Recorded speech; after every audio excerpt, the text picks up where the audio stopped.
आज हम इस वीडियो में कक्षा 9 की गणित प्रश्नावली 3.1 देखेंगे, जिसकी पहली सवाल दिया है। एक अन्य व्यक्ति आप अपने अध्ययन मेज पर रखे टेबल लैंप की स्थिति किस प्रकार या किस तरह बताएगा। या समझ में आया? तो अब क्या करना है, इस पे एक हमें लैंप रखना है। क्या रखना है? लैंप। आइए लैंप को हम प्रदर्शित करते हैं। देखेंगे हम इधर से कुछ दूरी ले लेते हैं। ठीक, देखिए ये दूरी ले लिए, आपको नीला दिखता होगा, और इधर से ये दूरी ले लिए। ठीक, कितना दूरी? ये दूरी। अब इस पर क्या दिखा देना है? लैंप। ठीक, तो हम देखिए लैंप बना रहे हैं, ये करके और ये करके। ठीक, फिर इसको हम ऊपर से मिला दिए, ये हमारा क्या बन गया? लैंप बन गया। ये क्या बन गया? लैंप। इसी की स्थिति को हमें दर्शाना है। तो यह लैंप लगभग इस बिंदु पर है ना, तो कहेंगे माना टेबल एक तल है। क्या है? तल। यानी जहां हम बिंदुओं को दिखाते हैं या जिस स्थान पर हम बिंदु को प्रदर्शित करते हैं उसे तल कहा जाता है। तो यहाँ हम लैंप को टेबल पर दिखा रहे हैं, इसलिए कहेंगे माना टेबल एक क्या है? तल है। टेबल एक क्या है? तल है। ठीक, उसके बाद लैंप के स्थिति को दिखाना है, तो लैंप क्या हो जाएगा? एक बिंदु की तरह काम करेगा। क्या करेगा? बिंदु की तरह। तो कहेंगे लैंप एक बिंदु की तरह कार्य करता है।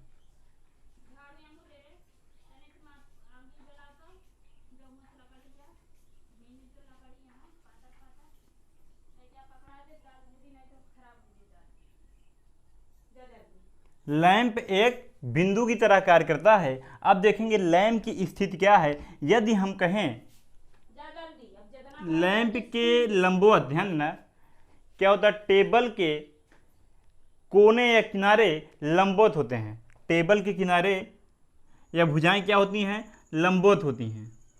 भुजाएं लंबवत होती हैं। क्या होती हैं? लंबवत होती हैं। इस प्रकार हम कहेंगे एक तरफ से लैंप लगभग 25 सेंटीमीटर और दूसरी तरफ से लगभग 30 सेंटीमीटर। कितना सेंटीमीटर? 30 सेंटीमीटर। और आपको हम बता दें इसमें x अक्ष और y अक्ष की कोई चर्चा नहीं है, इसलिए हम नहीं कहेंगे। ठीक, तो अब आइए देखिए, यदि हम इधर से आएंगे तो 25 पहले 30 बाद में, या 30 पहले 25 बाद में लिख सकते हैं, क्योंकि x अक्ष y अक्ष की कोई स्थिति इसमें नहीं है। तो कहेंगे लैंप का निर्देशांक 25, 30 या 30, 25 होगा। इस प्रकार सवाल हमारा कंप्लीट हुआ। और बता दें आपको, इसमें उत्तरमाला की आवश्यकता नहीं है, क्योंकि जितने लोग या जितने सर बताएंगे सभी का उत्तरमाला अलग अलग आएगा। ये अपने से मानना होता है। ठीक, अब हम सवाल नंबर 2 देखेंगे। ये सवाल बहुत ध्यान से आप लोग देखिएगा, क्योंकि सवाल तो बहुत बड़ी है लेकिन इसका हल बहुत ही छोटा है। इसको हमें समझना होगा। देखिए, कह रहा है 2 सड़कें एक नगर में मुख्य सड़कें हैं जो नगर के केंद्र पर मिलती हैं। केंद्र का मतलब होता है कि चौराहे पर मिलती हैं। ठीक, अब कह रहा है 2 सड़कें उत्तर दक्षिण, ध्यान है कौन कौन सी दिशा? उत्तर दक्षिण और पूरा पश्चिम की दिशा में हैं। आइए एक सड़क हम बनाते हैं। लीजिए एक सड़क बनाए हम, दिया उत्तर दक्षिण।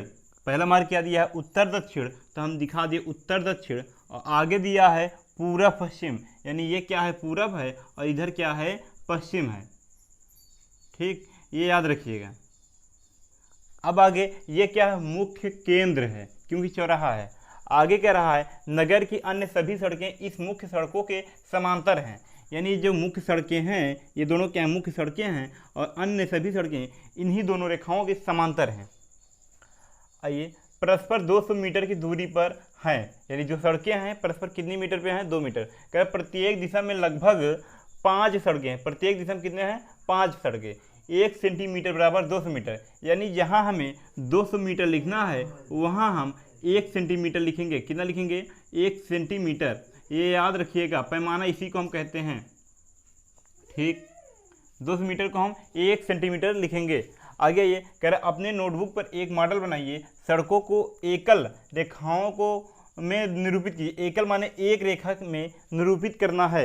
आगे ये कह रहा है आपके मॉडल में एक दूसरे को काटती हुई अनेक क्रॉस स्टील चौराहे हो सकती हैं, यानी जब हम समांतर रेखाओं या समांतर सड़कों के खींचेंगे तो एक से अधिक चौराहे बन सकते हैं, एक से अधिक बिंदु पर काट सकते हैं। आगे आइए, कह रहा एक विशेष क्रॉस स्टील 2 सड़कें बनाती हैं। कितनी सड़कें बनाती हैं? 2 सड़कें, जिनमें से एक उत्तर दक्षिण और दिशा में जाती हैं और दूसरी पूर्व पश्चिम दिशा में जाती हैं। ये सभी को नोट करिएगा। प्रत्येक क्रॉस स्टील का निर्देशांक इस प्रकार दिया गया है, ध्यान देना। यदि दूसरी सड़क उत्तर दक्षिण, दूसरी सड़क कितना उत्तर दक्षिण में जाती है और 5वीं सड़क पूर्व पश्चिम में जाती है तो क्रॉस स्टील पर मिलते हैं, तो तब हम इसे क्रॉस स्टील 2.5 कहते हैं। तो इसका मतलब क्या है? उत्तर दक्षिण में और पूर्व पश्चिम में। तो 5 सड़कें हम बना लेंगे। देखिए 5 सड़कें, ये 1 सड़क हो गया, 2 सड़क हो गया, 3 सड़क हो गया, 4 हो गया, 5 सड़क हो गया, ठीक है। अभी हम किसी को नाम नहीं दे रहे हैं, कौन पहली है, कौन दूसरी है, कौन तीसरी है, बस हम सड़क का नाम केवल बना रहे हैं, ठीक है। निर्देशांक के हिसाब से हम देखेंगे कि कौन सी सड़क का नाम क्या है, ठीक। तो अब ये तो उत्तर दक्षिण में गई सभी 5 सड़कें। 5 सड़कें पूर्व पश्चिम में भी जाती हैं क्योंकि समांतर है ना। तो लो, 1 सड़क, 2 सड़क, 3 सड़क, 4 सड़क और एक 5 सड़क, ठीक। तो ये कहाँ गई? पूर्व पश्चिम में, ठीक। अब इसी को हमें दिखाना है, तो दिखाएंगे, ध्यान देना। 1 सेंटीमीटर बराबर कितना है? 200 मीटर। तो इसका मतलब हम कहेंगे ये 1 सेंटीमीटर है, ये भी 1 सेंटीमीटर, ये भी 1 सेंटीमीटर। तो ये सभी क्या हैं? 200 मीटर के बराबर स्थित हैं।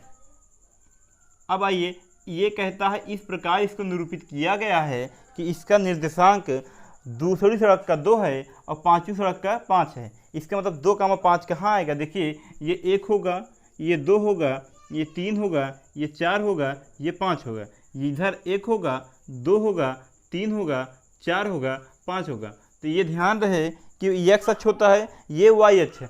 x अक्ष पे 2, तो देखिए 2 ये पूरब जाएगा, y अक्ष पे 5, ये 5 जाएगा।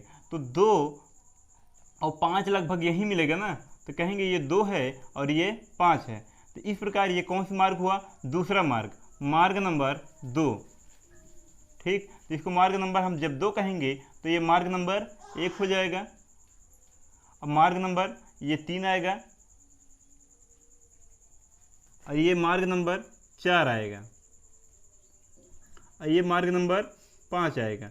ये याद रखिएगा, ठीक। अब आगे आइए, तो इधर भी, तो ये हाँ देखो इधर से शुरू कर रहा है क्योंकि ये 5वां मार्ग आ रहा है ना।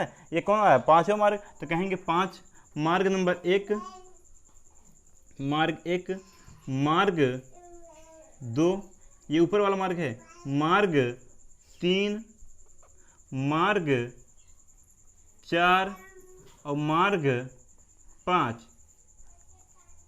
ये प्रदर्शित हो गया। अब आगे यहाँ तक हमारी सवाल खत्म हो गई। अब आगे कह रहा है कितनी क्रॉस स्टील 4,3 पर माना जा सकता है? 4,3 यानी 4 क्या है? x है, और 3 क्या है? y है। तो ये लंबवत वाला जो होता है y होता है, क्षैतिज जो होता है x होता है। ये सबको मालूम होना चाहिए। तो x पे कितना है? 4, तो 4 लगभग ये मिला। इसी की सोच पे होगा y पे कितना है? 3, 3 ये हुआ। जो ये एक दूसरे को जहाँ काटेंगे, देखिए कहाँ काट रही हैं, ऐसे और ऐसे, यहीं आ रही ना।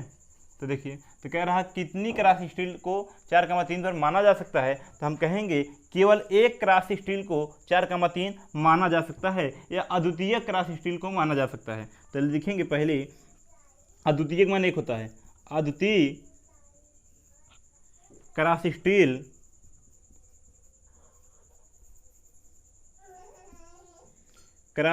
स्टील क्या है? 4,3 को माना जा 4,3 पर माना जा सकता है, माना जा सकता है। यह है, कह रहा है दूसरी सवाल इसका, कितनी क्रॉस स्टील 3,4 पर माना जा सकता है? 3 है x और 4 है y, ठीक। तो x पे कितना है 3, तो ये लगभग ये x यही है ना 3 मिल गया, और y पे कितना है 4, तो ये लगभग यहाँ इस बिंदु पर मिलेंगे। तो इसको हम कह सकते हैं 3,4, और ये पहले ही बताए थे 4,3। तो हम कहेंगे इस पर भी एक ही चौराहा मिलेगा, क्योंकि देखिए इधर से आएगा और फिर इधर से आएगा, इस प्रकार आप ध्यान दीजिएगा। ठीक, तो क्रॉस स्टील कितना है, एक ही है ना, क्रॉस स्टील का मतलब क्या है, चौराहा। तो कहेंगे दूसरी सवाल, इसको भी कहेंगे एक या अद्वितीय क्रॉस स्टील। अद्वितीय माने भी क्या होता है, एक होता है। अद्वितीय क्रॉस स्टील 3,4 पर माना जा सकता है,